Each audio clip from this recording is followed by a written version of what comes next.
설교하시겠습니다.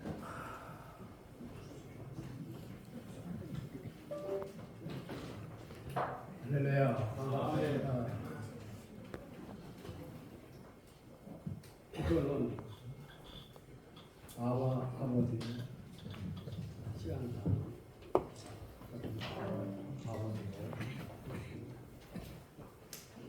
복음에는 변화의 힘이 있습니다. 변화가 없는 복음은 복음이라고 말할 수가 없습니다. 우리나라가 복음의 나라가 된 것은 140년 전 복음이 들어왔기 때문입니다. 그 복음이 우리나라를 변화시켰습니다. 하지만 140년 후인 자꾸 2025년의 복음에는 변화의 힘이 없습니다. 왜 같은 복음인데 우리는 변화의 힘을 잃어버렸을까요? 오늘은 아와 아버지라는 제목의 말씀을 통해서 다시 복음을 통한 변화의 힘이 회복되기를 기도합니다. 초대교회는 하나님을 가리켜서 아와 아버지라는 말을 많이 사용하였습니다. 이 말을 본문에서 바울이 사용하였기에 초대교회 그리스도인들도 바울의 고백을 따라서 하나님을 아버지로 불렀을 것입니다. 그러나 하나님을 아버지라고 처음 고백한 사람은 바울이 아니었습니다. 바로 예수님이셨습니다. 예수님께서는 겟세마네 기도에서 하나님을 아버지라고 부르셨습니다. 마가복음 14장 36절 말씀에 말씀합니다. 이르시되 아버지여 아버지께서는 모든 것이 가능하오니 이 잔을 내게서 옮기시옵소서. 그러나 나의 원대로 마으시고 아버지 원대로 하옵소서 하시고 그랬습니다. 아바라는 아람어로서 어린 아이가 아버지를 부르는 말입니다. 우리나라에서 흔히 아빠라고 부르는 말에 해당됩니다. 그러기에 주님께서 고백하신 아버지라는 말은 나의 아빠인 아버지라는 의미로 고백을 한 것입니다. 이러한 고백은 어린아이가 아버지를 전적으로 믿고 의지함으로 아버지에게 매달려서 순진하게 아빠라고 부르는 표현입니다. 종교 개혁자 루터는 때때로 기도 대신 아버지를 드리며 묵상에 담겼다고 고백하였습니다. 진실된 마음이 모두 담긴 아버지라는 부름보다 더 간절하고 더 진실한 기도가 어디에 있겠습니까? 중언부언하는 기도보다 차라리 순진하고 간절한 마음으로 아버지를 부르는 것이 하나님 마음을 더 기쁘게 할 것입니다. 그렇다면 아버지가 주는 진정한 의미는 어떤 것일까요? 첫째로 아버지라고 부르는 의미는 우리가 하나님의 상속자라는 뜻이 담겨 있습니다.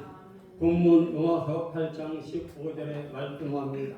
너희는 다시 무서워하는 종의 영을 받지 아니하고 양자의 영을 받았으므로 우리가 아버지라고 부르짖느니라고 말씀하셨고, 계속해서 17절에 자녀이면 또한 상속자 곧 하나님의 상속자요 그리스도와 함께 한 상속자니 우리가 그와 함께 영광을 받기 위하여 고난도 함께 받아야 할 것이니라고 말씀하고 있습니다.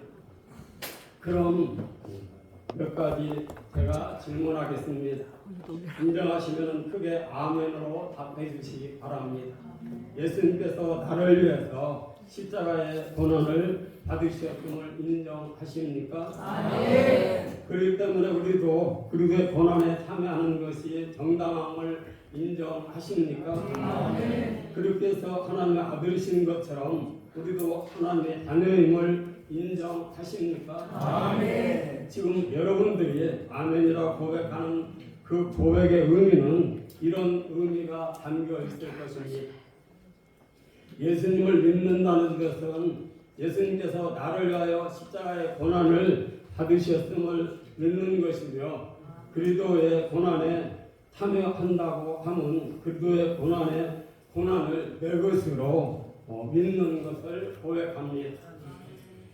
이 믿음을 가진 우리는 그리스도가 하나님의 아들인 것처럼 우리가 하나님의 자녀가 되고 따라서 천국과 영생을 물려받은 하나님의 상속자가 되었음을 인정하고 고백합니다라는 의미였을 것입니다.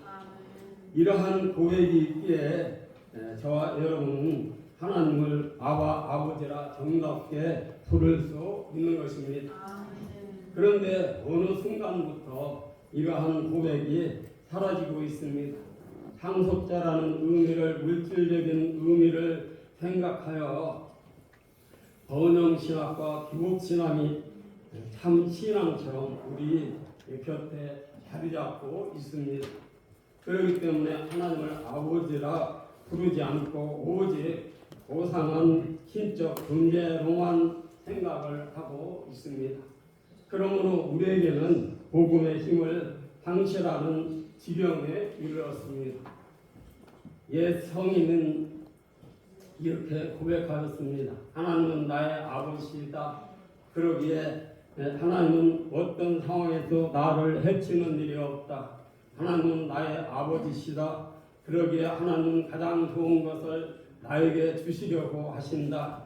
사랑하는 성도 여러분, 하나님께서는 우리에게 무엇을 상속하여 주셨을까요?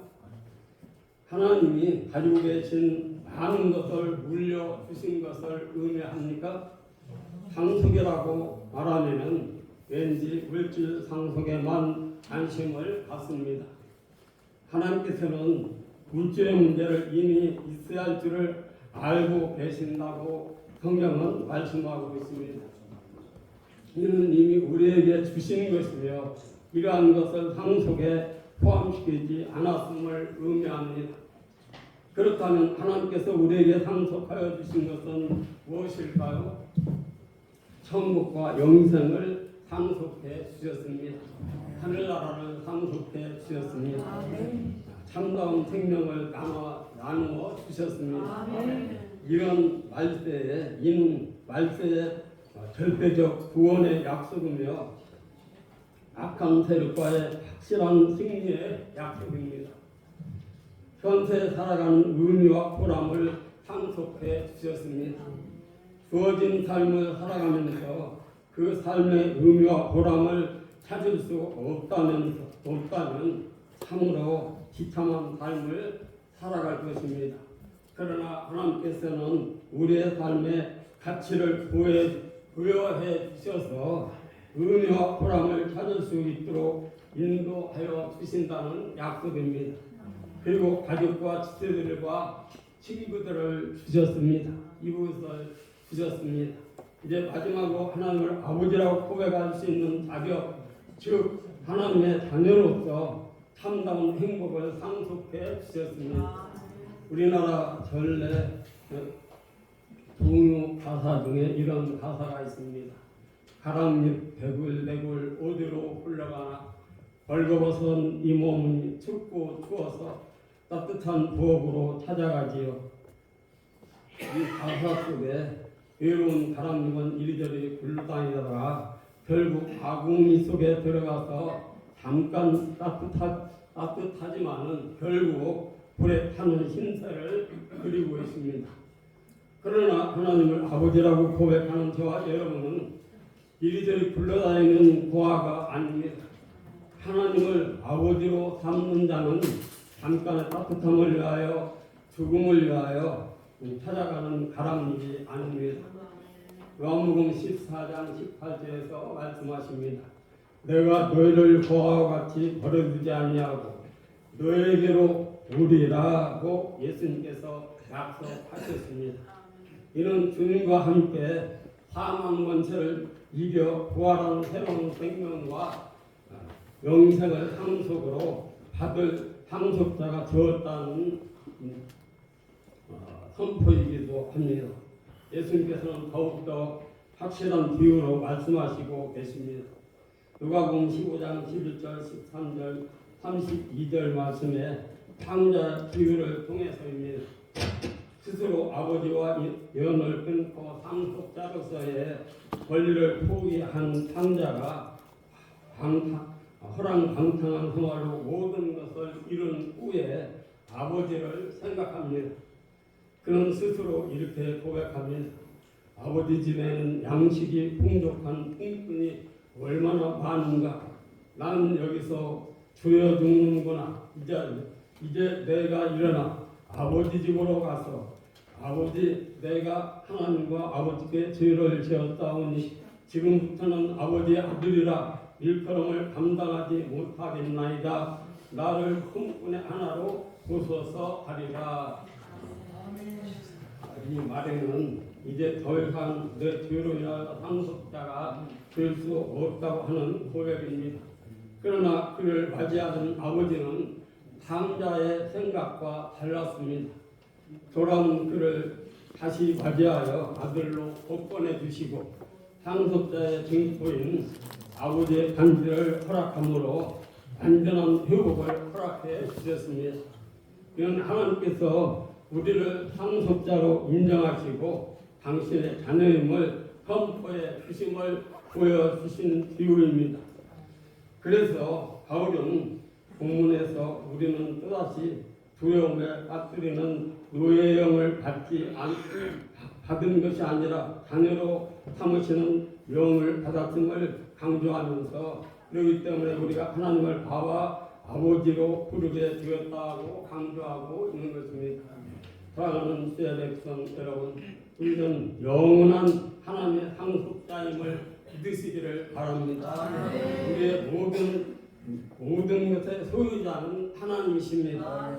다만 하나님 것을 우리에게 상속하여 주신 것입니다. 그러면 우리가 이 세상에 살아가는 동안 우리의 모든 것은 하나님의 것인 것임을 믿어야 합니다. 140년 전 우리나라의 복음을 전한 선교사님들이 우리에게 하고픈 말씀이 바로 우리는 하나님의 상속자들이라는 사실입니다. 우리가 하나님의 상속자, 즉 참 아들임을 인정할 때 우리가 전하는 복음을 통해서 변화의 역사가 일어날 줄로 믿습니다. 둘째는 아와 아버지라고 부르는 의미는 끝까지 지켜주신다는 확신을 담고 있습니다. 예수님께서 아와 아버지라고 부르실 때가 겟세마네에서 마지막 기도를 하실 때입니다. 죽음을 앞두고 감당하기 어려운 고통을 눈앞에 놓고 예수님은 나의 아빠가 되시는 아버지라고 부르셨습니다. 이는 중요한 일, 결정하기 힘든 일, 아버지께 맡기는 절대적 신뢰와 믿음을 나타내는 모습이기도 합니다. 그러나 이 기도 속에는 더 절박한 심정이 담겨 있습니다. 나의 아빠가 되시는 아버지, 나를 끝까지 지켜주셔서 내가 감당해야 할 나의 사명을 감당하게 해 주옵소서라는 깊은 사명감이 담겨 있는 기도이며 고백입니다. 예수님께서는 하나님을 말씀하실 때 마태복음 7장 9절 11절에 의하면은 빵을 달라는데 돈을 주고 생선 대신 뱀을 쓸 아버지는 없다. 하물며 하늘 아버지께서 좋은 것으로 주시지 않겠느냐고 말씀하십니다. 우리 아버지 되신 아빠 되신 아버지 하나님께서는 좋은 것을 주시고 좋은 결정을 내리게 하시고 좋은 선택을 주시는 좋으신 하나님이십니다. 우리가 예물을 드릴 때 찬양으로 고백하는 것처럼 우리 하나님은 좋으신 하나님이십니다. 그러나 그보다 더 우리를 감동케 하는 것은 우리의 손을 끝까지 놓지 아니하시는 아버지이기 때문입니다. 이사야 선지자는 아버지 되신 하나님을 아주 실감나게 표현하고 있습니다. 이사야 63장 9절 말씀입니다. 그들의 모든 환난에 동참하사 자기 앞에 사자로 하여금 그들을 구원하시며 그의 사랑과 그의 자비로 그들을 구원하시고 옛적 모든 날에 그들을 드시며 안으셨다. 그들을 드시며 안으셨다는 것입니다.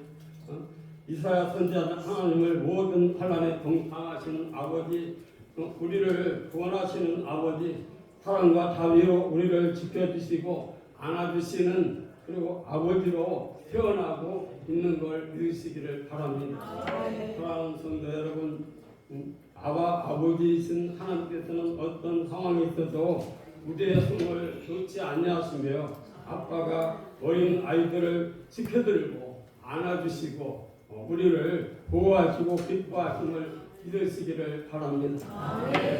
신학자 넬스 페이는 신앙의 지표를 3단계로 설명을 하셨는데, 첫째 단계는 전통적인 기독교 신앙을 받아들이는 단계입니다.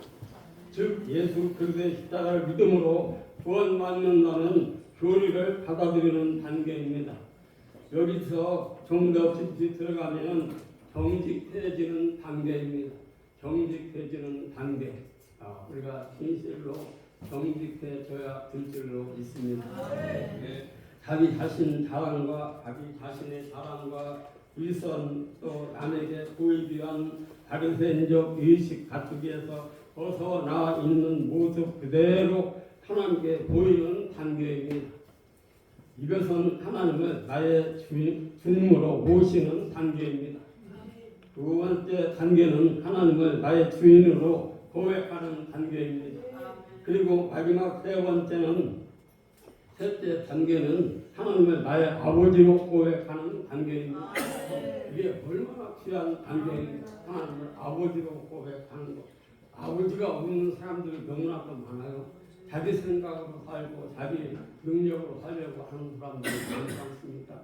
우리 전능하신 아버지, 그 아버지 하나님이 우리 아버지이신데 얼마나 귀한 이름입니까? 우리가 진실로 하나님 아버지를 부를 줄 알아야 될 줄로 믿습니다. 하나님을 아버지로, 아버지로 부를 때 확실히 하나님과 가장 가까운 사이에 있음을 느끼게 됩니다. 그러기에 우리는 이 험한 세상에서 믿음의 백성으로 담대하게 살아갈 수가 있는 것입니다. 발치변도 없고 지혜도 없고 그래서 기도할 줄도 몰라요. 아버지만 불러도 아버지는 다 아시더라고요. 우리 생각도 아시고 안고 일어서는 것도 아시고 행동도 아시고 모든 것을 아시기 때문에 하나님 나의 필요한 것을 주시더라고요. 평균생활 똑같이 어디 가서 돈 벌 수 없는 그런 사람이 그럼에도 하나님이 책임져 주시고 하나님께서 함께 안 해주시고 하나님께서 은혜 주시는 걸 믿습니다. 그래서 늘 감사해요. 지금 이제 갈 때가 돼가지고 이제 갈 나이가 됐습니다. 그래서 준비하고 있어요. 이렇게 쓰는 건 참 하나님의 은혜예요. 그냥 집에서 누웠다가 앉았다가 이러다 보니까 그대로 가면은 가야 되겠더라고요. 그래서 요즘은 회개만 하고 있어요. 하나님 나라 가야 되지 않겠어요?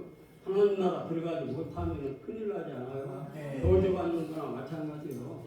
그래서 우리가 진실하고 정직하고 하나님 보시기에 아름다운 신앙생활을 해야 될 줄로 믿습니다. 우리가 천국에 우리가 들어가서 주 앞에서 너 뭐하다 왔니? 그러면은 참 할 말이 있을 거예요.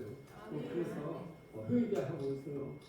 잘한다고 해도 잘못하는 것들이 우리가 얼마나 많습니까? 우리의 마음으로 생각으로 짓는 죄들이 너무 많습니다.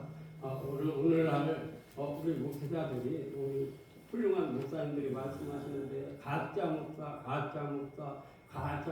그런데 참 듣기가 거북스럽더라고요. 그런데 그 교육 때나 그렇게 가르치면 좋겠는데 가짜 목사 그러면 복음 전해지겠습니까? 아니에요. 복음 안 전해집니다. 안 믿는 사람들이 그래 맞아서 가짜 목사들이 또 그러는 것 같아요. 그래서 복음이 안 전해져요. 아무리 별 노력을 다해도 하나님 택한 것을 돌아오겠지만은 참으로 복음 전하기가 힘들더라고요. 그래서 우리가 조심해야 할 것은 우리는 기도해야 됩니다. 하나님께서 우리를 인도해 주시는데도 불구하고 우리는 평가하고 막 좀 자기가 좀 이름이 나면은 다른 사람 평가하고 그러지 않아요? 그 평가는 하나님은 하실 수 있어요. 우리는 잘못하면 기도해야 돼요. 목사가 잘못하면 하나님 저 목사 변화하게 하여 주시옵소서. 하나님 뜻대로 살게 해 주시옵소서. 성령 받게 하시고 성령의 말씀대로 살게 해달라고 변화된 삶을 살게 해달라고 기도할 수밖에 없잖아요. 우리가 뭘 그렇게 가르치고 뭘 그렇게 조목조목 인터넷에 나와서 그렇게 하면은 우리가 이름이 높아지는 같은데 죄송하지만은 그렇게 안 했으면 좋겠어요. 그냥 기도하고 또 하나님 알아서 우리가 회개할 거 있으면 하나님 회개를 시키더라고요.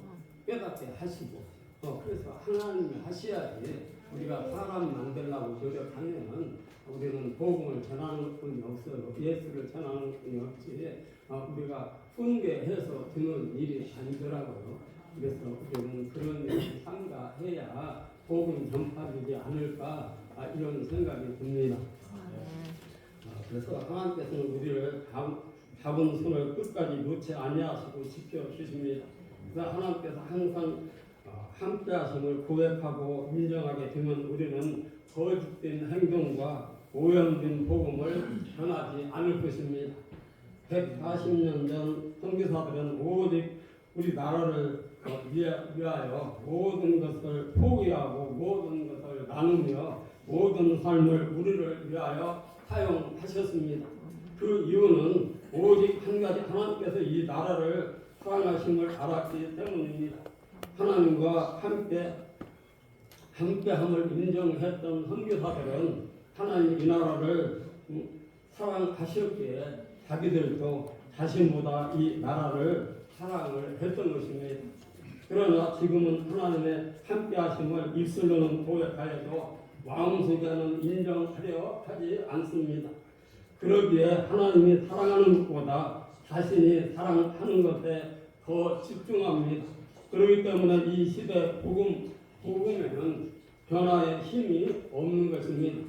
사랑하는 성도 여러분, 우리는 하나님 자녀이기에 하나님께서는 항상 우리와 함께 하십니다. 그러므로 우리 일술의 아버지라는 고백이 계속 되기를 기도합니다. 말씀을 마치려고 합니다. 예수님께서는 항상 하나님을 아버지로 섬기는 생활을 하셨습니다. 일에 대해서도 아버지께서 일하시니 나도 일한다라고 요한복음 5장 17절에서 말씀하시므로 우리가 하고 있는 모든 일은 곧 하나님께서 맡겨주신 일이기에 항상 하나님 일을 맡아 한다는 감사함을 표현하셨으며 나와 아버지는 하나이다 요한복음 10장 30절이라고 말씀을 하시므로 우리는 항상 하나님과 떨어질 수 없는 하나님의 자녀임을 설명하셨고 내 아버지 집에 거할 곳이 많다 요한복음 14장 2절에서 말씀하심으로써 우리를 위하여 존재하신 하나님을 소개하고 죽는 순간까지도 아버지 내 영혼을 아버지 손에 맡깁니다. 누가복음 23장 46절에서 말씀을 하심으로써 우리 인생의 결론이 아버지 되신 하나님께 나를 맡기는 것임을 가르쳐 주셨습니다. 그렇습니다. 우리 모든 문제는 하나님께 맡기는 것입니다. 내 힘으로 할 수 없습니다. 우리는 기도하면서 하나님께 맡기면 하나님께서 회개를 주시고 이끌어 주시는 걸 믿으시기를 바랍니다. 사랑하는 성도 여러분, 오늘 우리 모두 하나님을 진정한 나의 아버지로 고백할 수 있기를 바랍니다. 형식적인 언어적인 습관적인 고백이 아니라 우리를 창조하신 하나님이시기에 하나님은 나의 하나님이심을 우리가 돌아갈 것이 하나님이시기에 하나님은 나의 하나님이심을 글들을 통해서 우리에게 자녀의 신분을 회복시켜 주시고 천국과 영생의 상속자가 되게 하신 하나님을 나의 아버지로 고백하는 저와 여러분 되시기를 주님의 이름으로 부탁을 드립니다. 기도하겠습니다. 하나님 감사합니다. 제 나라가 이 나라에 임하게 하시고 그 나라를 위해서 140년 전 복음의 앞선 자를 보내주셔서 오늘에 이르게 하여 주심을 진심으로 감사를 드립니다. 하나님, 이제 이 나라 모든 백성이 하나님을 아버지라 부르게 하시옵소서. 복음을 위해서 삶을 위해 시간을 생명의 피를 아낌없이 내어준 선교사님들과 믿음의 선인들의 그 부르짖음을 들으시고 이 나라 이 백성 모두가 하나님 아버지라 부르게 하시옵소서. 그리하여 하나님 뜻을 이루게 하여 주시옵소서. 예수님 이름으로 기도하옵나이다. 아멘.